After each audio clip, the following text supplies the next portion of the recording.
नमस्कार माऊली. चला ज्ञानेश्वरीच्या सहवासात ज्ञानेश्वरी अध्याय 6 मधील 23 ते 35 ओव्यांच्या सहवासात आपण जाऊया. ज्ञानोबा रायांनी आपल्याला सांगितलंच की या शब्दरूपी ताटांमध्ये मी आपल्या सर्वांना ब्रह्मरस वाढणार आहे आणि त्या ब्रह्मरसाचं प्राशन आणि त्याचा खरा आनंद त्याच साधकांना मिळेल ज्यांना संसारातल्या विषयांबद्दल वीट यायला लागलाय. संसारातल्या विषयांना बाजूला सारून आता त्यांचं एकच ध्येय आहे की ह्या ब्रह्मरसाचं पारणं घेता येईल. ज्ञानोबा राय म्हणतात, आता आत्मप्रभा नीच नवी तेची करुनी ठाण दिवी, जो इंद्रियांते चोरुनी जेवी तयासीची फावे. माऊली हो, आपल्याला जेव्हा इंद्रियांच्या साह्याने एखादं काम करायचं असतं त्यावेळी आपल्याला प्रकाशाची अर्थात उजेडाची गरज असते. अंधारात आंधळेपणाने आपण योग्य प्रकारे काम करू शकत नाही. प्रकाशाची आवश्यकता आहे. त्याचप्रमाणे ह्या ठिकाणी सुद्धा आत्मप्रकाशाच्या ठिकाणी स्थिर होऊन आत्मप्रकाशाला आपल्या अंतःकरणात स्थिर करून त्या आत्मप्रकाशातच या ब्रह्मरसाचं सेवन आपल्याला करायचं आहे. त्या ठिकाणी इंद्रियांचं काही काम नाही. ही इंद्रियांच्या पलीकडची गोष्ट आहे. जो इंद्रियांते चोरून जेवी तयासीच फावे. इंद्रियांना कळू न देता या ब्रह्मरसाचं सेवन ज्याला करता येईल त्यालाच हे जमणार आहे. ज्ञानोबा रायांचे हे दृष्टांत अप्रतिम आहेत. जो इंद्रियांते चोरुनी जेवी तयासीची फावे. आपल्या इंद्रियांची बाह्य विषयांकडे धाव असते. हेच जेव्हा आपण अंतर्मुख होतो त्यावेळी इंद्रियांना न कळू देता आपल्याला ह्या आत्मानंदाचं सेवन करता येईल. येथ श्रवणाचे निपांगे विण श्रोतया होवावे लागे, हे मनाचे निजांगे भोगीजेगा. ज्ञानोबा राय म्हणतायत, आज जेव्हा एखादा बोलत असतो त्यावेळी त्याचं बोलणं, त्याचे शब्द हे कानांनी ऐकले जातात, परंतु दरवेळी बोलावं लागतंच असं नाही. ह्याचा अनुभव आपण आपल्या दैनंदिन जीवनातही घेतो. एखाद्याच्या मनातलं आपल्याला तो न बोलताच कळून जातं. मनानेच मनाला सांगितलं जातं आणि मनानेच मनाने समजून घेतलं जातं. माऊली ही तसंच म्हणतायत, हे मनाचे निजांगे भोगीजेगा. हे मनाच्या साह्याने मनाच्या अंगाने मनाकडूनच आपल्याला अनुभवायचंय. आहाच बोलाची वालिफ फेडीजे आणि ब्रह्माची आची अंगा घडीजे. मग सुखेंसी सुरवाडीजे सुखाची माझी. अहो, शब्द उच्चारले गेले की त्या शब्दांकडे लक्ष जातं, शब्दांच्या अर्थाकडे लक्ष जातं. ज्ञानोबा राय म्हणतात, शब्दार्थापेक्षा सुद्धा त्याच्या मागचा जो भाव आहे तो भाव जर आपल्याला टिपता आला तर आपल्याला या शब्दरूपी संवादातून जो लाभ घडणार आहे, जो ब्रह्मानंद आपल्या वाट्याला येणार आहे, त्याचा आपल्याला आनंद घेता येईल आणि अशा आनंदाने आपल्याला त्या ब्रह्मरसामध्ये समरस होऊन जाता येईल आणि मग मन सुखाने सुखाचाच अनुभव घेईल. मन सुखमयच होऊन जाईल. मन सुखमय होण्यासाठी इंद्रियांना विषयांना बाजूला सारलं की मन अत्यंत सूक्ष्म अवस्थेला जातं, तरल होतं. मनाला एक हळुवारपणा येतो. ज्ञानोबाराय म्हणतात, ऐसे हळुवारपण जरी येईल तरीच हे उपेगा जाईल. माऊली हो, आपल्या मनाला जर असा हळुवारपणा आला तरच आपल्याला या संवादाचा आणि त्यातल्या ब्रह्मानंदाचा आनंद घेता येईल. एरवी आघवी गोठी होईल मुकया बहिरयाची. मनाला जर हळुवारपणा नसेल, कोमलपणा नसेल, तर ह्यापुढे जो श्रीकृष्ण आणि अर्जुनांमध्ये संवाद होणार आहे तो आपल्यासाठी मुक्या बहिऱ्यांची गोष्ट ऐकल्यासारखं होईल. मुक्या बहिऱ्यांनी ऐकलं, कोणाला काय मिळालं? सगळं वायाच गेलं. असं होऊ नये म्हणून माऊली हो, आपल्या मनाला कोमलपणा, हळुवारपणा येणं आवश्यक आहे. परिते असो आता घवे, न लगे श्रोतयांते कडसावे. जे अधिकारिये एथ स्वभावे, निष्काम कामो. बघा, ज्ञानोबाराय अत्यंत नम्रतेने म्हणतायत, पण मला हे असं मुद्दामून बोलण्याचं कारण नाही. परिते असो आता घवे, मुद्दामून बोलण्याचं कारण नाही, कारण हा ग्रंथ ऐकण्यासाठी तुम्ही मंडळी जे जमले आहात ते स्वभावताच तुम्ही अधिकारी आहात. जे अधिकारी एथ स्वभावे, स्वभावताच का अधिकारी आहात? तर निष्काम कामू. तुम्ही आपल्या मनातील विषयांना बाजूला ठेवलेलं आहे. मनाची विषयांकडे धावणारी जी ओढ आहे ती आता नाहीशी झालेली आहे. त्यामुळे साहजिकच तुम्ही इथे अधिकारीच जमलेले आहात, ज्यांना हे श्रवण करायचा अधिकार आहे. एवढंच नाही तर जिही आत्मबोधाची आवडी, केली स्वर्ग संसाराची कुरोंडी, ते वांचुनी येथींची गोडी, नेणती आणिक. तुम्ही नुसतेच मनातनं विषय बाजूला सारले नाहीयेत, तर तुमची जी आत्मबोधाविषयी आवड आहे त्या आवडीमुळे तुम्ही स्वर्ग सुख आणि संसार सुख या दोन्ही सुखांना त्या आत्मबोधावरून ओवाळून टाकून दिलेलं आहे. तुम्हाला आता सांसारिक सुखाची आणि स्वर्ग सुखाचीही गरज नाही. एक प्रकारे आपण म्हणू की संसारातला सुखवस्तूपणा आणि संपन्नपणा ह्या दोन्हीचीही गरज नाही, कारण आता एकाच गोष्टीची आवड आहे, ती म्हणजे आत्मबोधाची. आणि अशी गोडी ज्या ठिकाणी आहे त्यांना दुसरं काहीच गोड लागत नाही. ते वाचुनी येथींची गोडी, नेणती आणिक. त्यांना दुसरं काहीच गोड लागत नाही. त्यांनाच या आत्मबोधाची गोडी समजेल.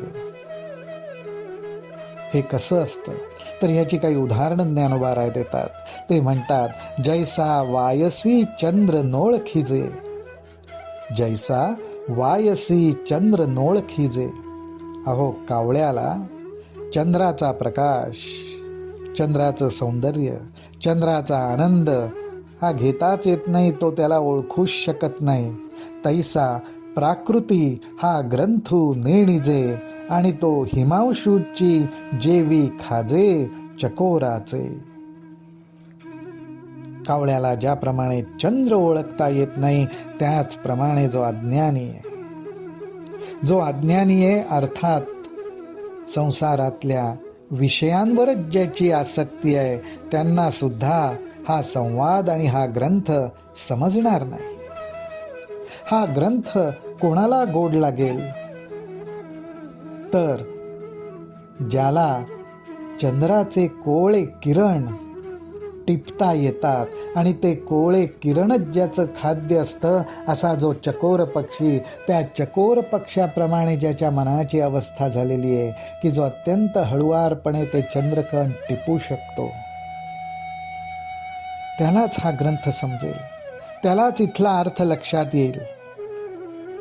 तैसा सज्ञानासी तरी हा ठावो, आणि अज्ञानासी आन गावो. म्हणोनी बोलावया विषय पहा हो, विशेषे नाही. ज्ञानोबाराय म्हणतात, तशाच प्रकारे त्या चकोर पक्षाप्रमाणे जे जाणकार आहेत त्यांच्याच लक्षात येईल की ह्या ग्रंथाच्या ठिकाणी ब्रह्मानंद मिळू शकतो. हा ग्रंथ ब्रह्मानंद मिळण्याचं ठिकाण आहे. परंतु ज्यांचा संसारातल्या विषयांकडे ओढा आहे ते म्हणतील की अरे हा ग्रंथ तर दुसऱ्याच मार्गाला कुठेतरी घेऊन जाईल. म्हणून त्यांना सांगण्यासाठी हा विषय नाही आणि हा शब्दातून आपल्याला मांडताही येणार नाही. परी अनुवादलो मी प्रसंगे ते सज्जनी उपसहावे लागे. आता सांगेन काय श्रीरंगे निरोपिले जे. ज्ञानोबाराय परत एकदा नम्रपणे म्हणतायत की तुम्हा श्रोत्यांना मी हे अगोदरच सांगितलंय. प्रसंगाला धरून मी याचा उल्लेख केलेला आहे की ज्यांची संसारातल्या विषयांवर आसक्ती आहे त्यांना हा ग्रंथ गोड लागणार नाही. ते मी आत्ता परत सांगितलंय, पण माझं परत सांगणं सज्जनी उपसहावे लागे. सज्जनांना सहन करावं लागतंय. पण आता मात्र मी श्रीरंगे अर्थात श्रीकृष्ण परमात्मा जे निरोपिले, जे त्यांनी अर्जुनाला सांगितलंय ते आता मी तुम्हाला सांगेन. पण जे सांगितलंय ते कसं आहे? आता श्रीकृष्ण अर्जुनांचा जो संवाद घडणार आहे त्याच्यातून श्रीकृष्ण अर्जुनाला जे सांगणार आहेत ते कसं आहे त्याची थोडीशी जाणीव आपल्याला ज्ञानोबाराय करून देत आहेत. ते म्हणतात, ते बुद्धी ही आकळिता सांकडे, म्हणवनी बोली विपाये सापडे. परी निवृत्ती कृपा दीप उजियेडे, देखे नमी. या संवादाला बुद्धीच्या साह्याने आकलन करणं, समजून घेणं कठीण आहे. बुद्धीला शब्द आणि शब्दाचा अर्थ कळू शकतो, परंतु अशा या बुद्धीला हा विषय समजणं कठीण आहे. म्हणूनच हा विषय शब्दांच्या साह्याने फारसा बोलता येत नाही. परंतु ज्ञानोबाराय म्हणतात, माझ्या पाठीशी श्री सद्गुरु निवृत्तनाथ आहेत. निवृत्तीनाथांची कृपा माझ्यावर आहे आणि त्यांचा हा कृपा रूप जो दीप आहे, दिवा आहे, त्या दिव्याच्याच प्रकाशात मी हा अर्थ बघणार आहे आणि तो अर्थ ज्ञानोबा राय आपल्याला सांगणार आहेत. जे दिठीही न पविजे ते दिठी वीण देखिजे, जरी अतींद्रिय लाहिजे ज्ञानबळ. अहो, जी गोष्ट इंद्रियांच्या आवाक्यात येऊ शकत नाही, इंद्रियांच्या मर्यादेत कक्षेत येऊ शकत नाही, अर्थात ती डोळ्यांना कशी दिसणार, पण ही दृष्टीच्याही पलीकडे असलेली गोष्ट दिसू शकते जर इंद्रियांना एक विशेष सामर्थ्य प्राप्त झालं तर. त्यालाच अतींद्रिय सामर्थ्य म्हटलेलं आहे.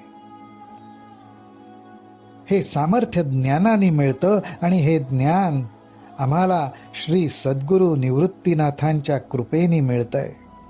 त्यांच्या कृपारूप दिव्याच्या प्रकाशाच्या साह्याने मला हे सगळं दिसणार आहे असं ज्ञानोबाराय सांगतायत. माऊली हो, आपणही ही गोष्ट लक्षात ठेवण्यासारखी आहे. आपल्या सर्वांच्या हृदयस्थ आपलं आराध्य दैवत आहे, आपले सद्गुरू आहेत. आपणही त्यांची कृपा भाकावी, त्यांच्या कृपेला प्राप्त व्हावं आणि ही खात्री बाळगावी की त्यांच्या कृपारूपी दिव्यामध्ये आपलाही मार्ग उजळून निघेल. आपल्या जे हिताचं आहे ते आपल्याला दिसू लागेल.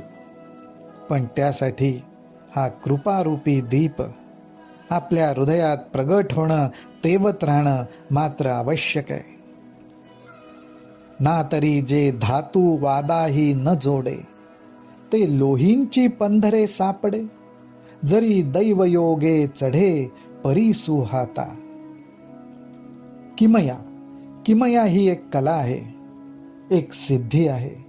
त्या सिद्धीच्या साह्याने एखाद वेळेस एखाद्या धातूचं सोनं होऊ शकणार नाही, पण ज्ञानोबाराय म्हणतात दैवाने नशिबाने आपल्या हातात जर परीस लागला तर मात्र मग त्या परीसाच्या साह्याने कुठल्याही धातूचं सोनं होऊ शकतं.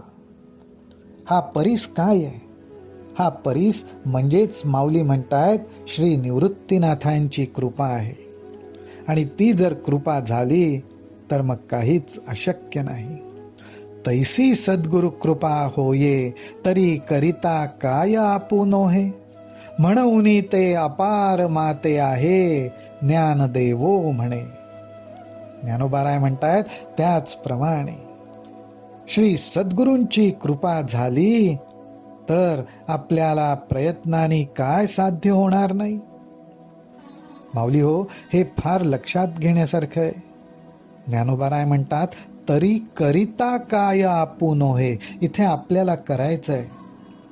सद्गुरूंची कृपा तर सदैव आहेच, परमेश्वराची कृपा तर सदैव आहेच, पण आपल्याला योग्य प्रयत्न, योग्य अभ्यास करणं आवश्यक आहे. आणि तो जर आपण केला तर मग परमेश्वराची कृपा आणि आपला प्रयत्न यांनी काय साध्य होणार नाही, तर सगळं साधणं शक्य आहे. ज्ञानोबाराय म्हणतात तीच श्री गुरूंची कृपा माझ्यावर अमर्याद आहे, म्हणून ते अपार माते आहे ज्ञानदेवो म्हणे. माझ्यावर असलेल्या कृपेला काही मर्यादाच नाही, ती अमर्याद आहे. आणि अमर्याद आहे म्हणूनच इंद्रियांच्याही जे पलीकडचं आहे ते इंद्रियांच्या साह्याशिवाय मी बघू शकतो, अनुभवू शकतो आणि तुमच्या समोर शब्दांच्या साह्याने प्रगट करू शकतो. माऊली हो, आपल्या सर्वांवर ही ज्ञानोबारायांची, निवृत्तीनाथांची, आपल्या इष्टदेवतेची परमकृपा आहे. हाच आनंद आपण घेत राहू आणि असाच आनंद आपल्याला मिळत राहू दे, हीच ज्ञानोबारायांच्या चरणी आपण प्रार्थना करू. रामकृष्ण हरी, रामकृष्ण हरी, रामकृष्ण हरी.